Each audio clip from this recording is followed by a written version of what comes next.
मैं बैठा अस्सलामुअलैकुम वरहमतुल्लाहि वबरकातुहू कमाल काका।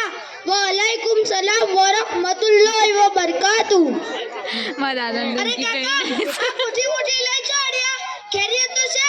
બજારમાં જોઈએ તો બેટા તમે અમરમાં બજાર જો જતા તમારા છોકરા બીજા નહીં?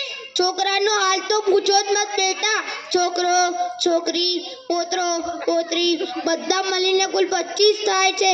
અસ્તગફિરુલ્લાહ આ કેવા છોકરા છે? શું તમે ઓને દિનની તાલીમ નથી આલી?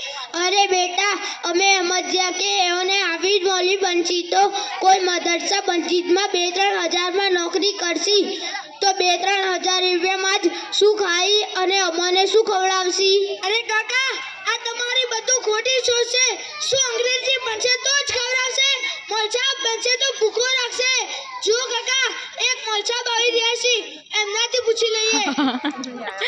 अस्सलामु अलैकुम वरहमतुल्लाहि वबरकातुहू।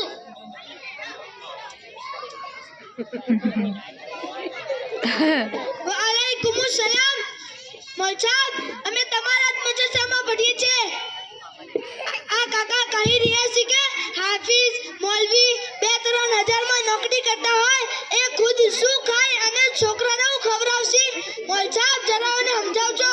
લા હૌલા વલા કુવતા ઇલ્લા બિલ્લાહ। જો કાકા આ ખાલી તમારી સોચ નથી પણ ઘણા બધા લોકોની આવી સોચ છે કે હાફિઝ આલિમ કમાઈ નથી શકતા। જાણે કે ખવડાવવા વાળી જાત તો અલ્લાહની છે જે બધાને જ ખવડાવે છે પીવડાવે છે અને બધાને રોજી આપે છે અને રોજીના તાલ્લુક ડિગ્રીથી હોતો તો આ અનપઢ લોકો ભૂખા મરી જતા। પણ એવું નહીં, તમે ઘણી જગ્યાએ એવું બી જોયું હશે કે જે લોકો અંગૂઠા છાપ હોય છે એવાનું નામ મોટા મોટા શહેરોમાં લેવામાં આવે છે। તમે કદી જોયું છે કે હાફિઝ આલિમ ભૂખા મરી રહ્યા હોય યા આત્મહત્યા કરી રહ્યા હોય? પણ એવું નહીં, બધી જ બાજુ એની ઇજ્જત થાય છે। એનાથી ઉલટું તમે જોયું હશે કે BA પાસ કરવાનો બેકાર ફરી રહ્યો છે, ડોક્ટર છે પણ ડોક્ટરી નહીં ચાલતી, વકીલ છે પણ કોઈ કસ્ટમર નથી આવતું। શું આવું નથી જોયું કાકા તમે?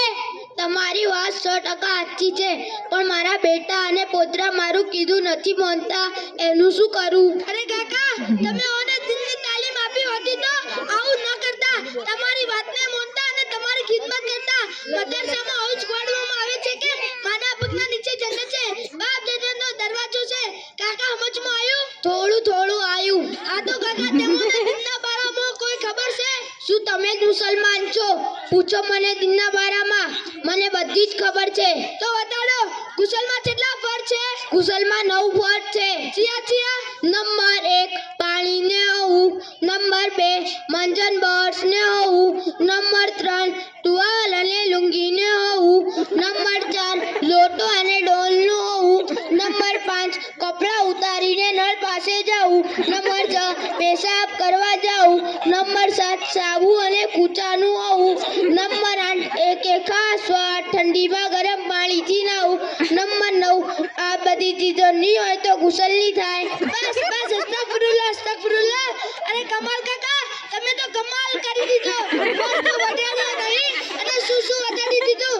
શું કાકા મોલસાબ નાતે એક છોકરો છે એનાથી પૂછે છીએ તો વટાડો ગુસલમાં કેટલા ફરજ છે? કાકા ગુસલમાં 3 ફરજ છે।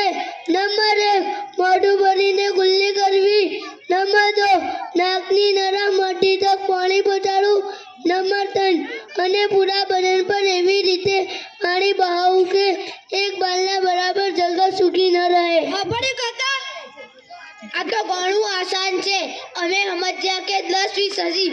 આ તો વતાળો બેટા આટલી હારી તાલીમ ચોથી શીખ્યા? તેમને ખબર નહીં, મહેમાન સોસાયટીના મદરસા તાલીમુલ ઇસ્લામમાં પઢ્યું છે। હા તો કાલથી મૂવી મારા છોકરાને મોકલીશ પઢવા માટે ઇન્શાઅલ્લાહ। મોકલજો। અસ્સલામુ અલૈકુમ। વાલેકુમ સલામ।